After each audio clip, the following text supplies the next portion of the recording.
అసలు గణేష్ కుమార్ తాలూకా వైఖరి ఎలా ఉందని అంటే, ఒక తప్పు చేసిన వాడిని సమర్థిస్తూ తప్పు ఎందుకు చేశావు అనే నీతి నిజాయితీ గల నాయకుడిని ఆయన తప్పు పట్టే విధంగా ఉంది. అంటే ఇది ఎలా ఉందనంటే, కత్తి పెట్టి పొడి చేసిన హత్య చేసి వెళ్ళిపోయిన వరకు బాగానే ఉంది. అది చూసి ఆయన హత్య చేశాడని చెప్పి నిలదీసినందుకు మా మీద ఈ సస్పెండ్ అనే వేటు వేయడం జరిగింది. యథా రాజా తదా ప్రజ అని చెప్పి గతంలో ఆయన కార్యకర్త అయిన బాపు ఆనంద్ ఆ విధంగా మద్యాన్ని కోరిని బహిరంగంగా ఇవ్వడం జరిగింది. అది స్టేట్ వ్యాప్తంగా హల్చల్ జరిగింది. ఇతను కూడా అలాగే రాష్ట్రం వ్యాప్తంగా హల్చల్ అవ్వడం కోసం అని చెప్పేసి ఆయన బాటలోనే ఈయన నడిచాడు. ఎందుకంటే బహిరంగంగా మద్యం, బహిరంగంగా వ్యభిచారం చేసేదని ఒక బ్యాంకాక్ కల్చర్ విశాఖ దక్షిణ నియోజకవర్గంలో తీసుకొస్తున్నాడని చెప్పేసి మీకు ఈ మీడియా ద్వారా తెలియజేస్తా ఉన్నాను. స్థానిక నాయకుల్ని, కార్యకర్తల్ని వదిలేస్తే పార్టీని మనుగడ పోతుంది. దీనికి నిదర్శనం రాబోయే రోజుల్లో 2024లో జరగబోతున్న ఎలక్షన్లే. వీటన్నిటికీ కూడా తగిన మూల్యం వైసీపీ వాళ్ళు చెల్లించుకుంటారో, ప్రజలు గుణపాఠం చెబితే బుద్ధి కూడా చెప్తారు వాళ్ళకి.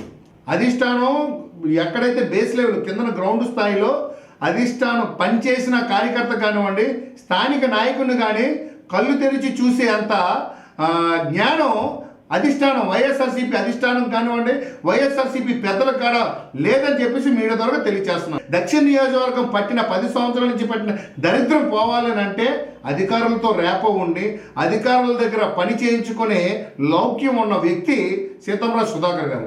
అటువంటి సీతారాం సుధాకర్ గారి తాలూకా నాయకత్వంలో విశాఖ దక్షిణ నియోజకవర్గం దిశ మారుతూ దక్షిణ నియోజకవర్గం దరిద్రం పోయి కొత్త నీరు వచ్చే దశలో రేపు రాబోయే 24 ఎలక్షన్, జనరల్ ఎలక్షన్ ఉంటుందని చెప్పేసి మీకు మీడియా ద్వారా తెలియజేస్తున్నాను సార్. నిజంగా క్రమశిక్షణ చర్యలు తీసుకోవాలి అని అంటే పార్టీ నుంచి నిజంగా తీసుకోవాలంటే 4.5 సంవత్సరాల నుంచి కూడా జగన్మోహన్ రెడ్డి గారిని పొట్టోడు పొట్టోడు పొట్టోడు అని అన్నవి తప్ప ఏ రోజు కూడా సీఎం గారు అని చెప్పేసి సంబోధన చేయలేదు. ఏ రోజు కూడా జగన్మోహన్ రెడ్డి గారిని రాష్ట్ర ముఖ్యమంత్రి శ్రీ వై జగన్మోహన్ రెడ్డి గారిని చెప్పేసి కూడా ఆయన పిలవలేదు. ఏ రోజైనా సరే పొట్టోడు అని పిలుస్తూ 4.5 సంవత్సరాల నుంచి కూడా సెటర్లు వేస్తున్న త్రిపుల రఘురామకృష్ణరాజు మీద కనీసం క్రమశిక్షణ చర్య, అనర్హత వేటు కానివ్వండి, పార్టీని సస్పెండ్ కానివ్వండి చేయలేదని అంటే ఇతనికి అంత భయం. వైఎస్ఆర్సీపీ అధిష్టానానికి భయం. పెద్దలంటే ఒక న్యాయం, చిన్న మాలాంటి స్థానిక నాయకులు, జెండా మోసిన కార్యకర్తలకి ఇంకొక న్యాయం. ఇది మీరు ఆలోచించండి. మీరు ఆలోచించి పెద్దలందరూ కూడా ఆత్మ విమర్శ పరిశీలన చేసుకొని అతని మీద ఇప్పుడు మా మీద ఏ విధంగా 24 గంటలు గడవక ముందే చర్యలు తీసుకున్నారో మీకు దమ్ము ధైర్యం, మీరు నిజంగా మాట తప్పు మనమ తెప్పు అనే జాతికి అంతే వంశానికి కానీ మీరు చెందిన వాళ్ళైతే ఆ విధంగా మీరు చర్యలు తీసుకొని అప్పుడు మీరు రేపు ప్రజల్లోకి ఎలక్షన్లోకి రావాలి. అలాగే రేపు ఓటు అడిగే ముందు కూడా మీరు అందరూ కూడా మద్యపానం నిషేధించిన తర్వాతే మేము స్థానికంగా ఓటర్లు వచ్చి ఓటు అడుగుతాము, మళ్ళీ ఎలక్షన్కి వస్తామని అన్నారు. ఈ ఎన్నో ఎలక్షన్లు, బై ఎలక్షన్లు, కో ఎలక్షన్లు ఎన్నో అయినాయి. కానీ ఇవన్నీ పక్కన పెడదాం. జనరల్ ఎలక్షన్ ముందనే సరే మీరు మద్యపానాన్ని నిషేధించే ఓటుకు రావాలి. అప్పుడే మీరు మాట తెప్పం మనమ తప్పం అని చెప్పేసి మేము అందరం కూడా నమ్ముతాము. ఆ మాట కట్టుబడి మీరు ఉన్నట్టు అని చెప్పి మీకు తెలియజేస్తున్నాం. అధికార యంత్రాంగం అని చెప్పి నేను చెప్తా ఉన్నానండి. ఎందుకంటే అధికార పార్టీ యంత్రాంగానికి మినిమం ఇంగిత జ్ఞానం కూడా లేదు. ఎందుకంటే నేను ఏ పార్టీ గుర్తు మీద గెలవలేదు.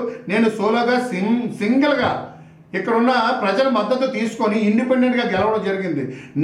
మీరు మా దక్షిణ నియోజకవర్గం 35వ వార్డు పరిధిలో ఉన్న సమస్యలను మీరు తీరుస్తారని, ఆ సమస్యలన్నింటినీ కూడా మీరు పరిష్కారం చెబుతారనే ఉద్దేశంతో వైఎస్ఆర్సీపీ పార్టీకి మద్దతు ఇస్తూ గడిచిన 3 స్టాండింగ్ కమిటీ ఎలక్షన్లో కూడా మీకు ఓట్లు వేసి మేము గెలిపించడం జరిగింది. కానీ మీరు మా చేత ఓట్లు వేయించుకున్నారు తప్పితే మా విశాఖ దక్షిణ నియోజకవర్గం 35వ వార్డు పరిధిలో ఉన్న సమస్యలాగే ఉంచారు. కానీ ఏ సమస్యలకి మీరు సమాధానం చెప్పలేదు, ఏ సమస్యలకి మీరు పరిష్కారం చూపలేదని చెప్పేసి నేను మీడియా ద్వారా మీకు తెలియజేస్తున్నాను. ఇంకా 2 సంవత్సరాలు 3 నెలలు ప్రజా ప్రతినిధిగా బొద్దున్నై ఉన్నానండి. రాబోయే 2 సంవత్సరాలు 3 నెలల్లో నా విశాఖ దక్షిణ నియోజకవర్గం 35వ వార్డు పరిధిలో ఏ సమస్య అయినా సరే తీర్చడానికి నేను ముందుంటాను. నాకు అడ్డు తగిలితే ప్రజలను కానివ్వండి, స్థానిక నాయకులు కానివ్వండి, వీరందరినీ కూడా కూడగట్టుకొని నిరసనలు కానివ్వండి, ధర్నాలు కానివ్వండి, ఎటువంటివైనా సరే చేయడానికైతే నేను వెనకడను. ఈ న్యాయ పోరాటంలో అంతిమంగా నా ప్రాణం పోయినప్పటికీ కూడా నేనైతే మాత్రం తగ్గేది లేదనేసి మీడియా ద్వారా మీకు తెలియజేస్తున్నాను. దక్షిణ నియోజకవర్గం అంటేనే ఒక బీసీ దక్షిణ నియోజకవర్గం అండి. ఈ బీసీ దక్షిణ నియోజకవర్గంలో మా పేద బడుగు బలహీన వర్గాలందరికీ కూడా ఎవరైతే స్థానికంగా తల్లో నాలుగులాగా మా సమస్యలని పరిష్కారం చేస్తారో అటువంటి దక్షిణ నియోజకవర్గానికి అటువంటి నాయకుడి కోసం మేము ఎదురు చూస్తూ ఉన్నాము. అటువంటి నాయకుడిగా మా సీతారాం సుధాకర్ గారు మా అందరికీ కూడా తల్లో నాలుగులుగా ఉండేందుకు ఆయన సిద్ధపడ్డారు. కాబట్టి ఆయనకి మేము పార్టీ మా కార్పొరేటర్లు అందరి తరపు నుంచి కూడా మద్దతు ఇవ్వడానికి మేము సిద్ధంగా ఉన్నాము. మాయలో అమాయకపు వైఎస్ఆర్సీపీ నాయకులు కార్యకర్తలు, దీనికి హెడ్డింగ్ పెట్టుకోండి మీరు. ఎందుకంటే వాసుపల్లి గణేష్ కుమార్ అనే వ్యక్తి 3 సంవత్సరాల కింద మా పార్టీకి వచ్చి హైజాక్ చేశారు. మమ్మల్ని హైజాక్ చేసి విశాఖ దక్షిణ నియోజకవర్గంలో 13 సంవత్సరాల నుంచి ఉన్న కార్యకర్తలని, పార్టీ నాయకుల్ని, వీళ్ళందరినీ కూడా హైజాక్ చేసి ఈయన కోవర్ట్ టీడీపీ ఎమ్మెల్యేగా రన్ చేసుకుంటూ మా నాయకులు, స్థానికులు అందరినీ కూడా ఎవరైతే ఫస్ట్ ఫ్రమ్ ద బిగినింగ్ నుంచి ఉన్నారో వాళ్ళందరినీ కూడా బయటికి వెలగట్టి కేవలం అతని తాలూకా అనుచర గణాన్ని అలాగే అక్కడ వాసుపల్లి జిందాబాద్, వాసుపల్లి జై అన్న వాళ్ళకి మాత్రమే ఆయన ప్రయారిటీ ఇస్తూ పెద్దపీట వేస్తూ ఆయన కట్టుకోవడం జరుగుతుందండి. అలాగే విశాఖ దక్షిణ నియోజకవర్గం ఆయన టీడీపీ పార్టీ నుంచి వైఎస్ఆర్సీపీ పార్టీకి వచ్చినప్పుడు కనీసం సామాన్య కార్యకర్తలు కూడా ఆయన తీసుకొని రాలేకపోయారు. కానీ ఈరోజు ఒక అసామాన్యమైన వ్యక్తి 6 నుంచి 8 మంది కార్పొరేటర్లని, 4 మాజీ కార్పొరేటర్లని తీసుకొని ఈరోజు వేరే పార్టీలోకి వెళ్ళడం జరుగుతుంది. అదే దట్ ఈజ్ సీతంరాజు సుధాకర్ గారు. పూర్తిగా కూడా దక్షిణ నియోజకవర్గంలో నాయకుల్ని, కార్యకర్తల్ని కూడా మొత్తం మడత పెట్టి గణేష్ కుమార్ హైజాక్ చేసి ఆయన మైండ్ గేమ్ ఆడి ఆయన తాలూకా దీంట్లో పెట్టుకున్నాడు. వాళ్ళకి ఎప్పుడు కూడా ఇంక రాబోయే రోజుల్లో ప్రజలే గుణపాఠం చెప్పాలి తప్పితే ఇంకా ఈ వైఎస్ఆర్సీపీ పార్టీకి అయితే మాత్రం రాబోయే రోజుల్లో భవిష్యత్తు లేదు.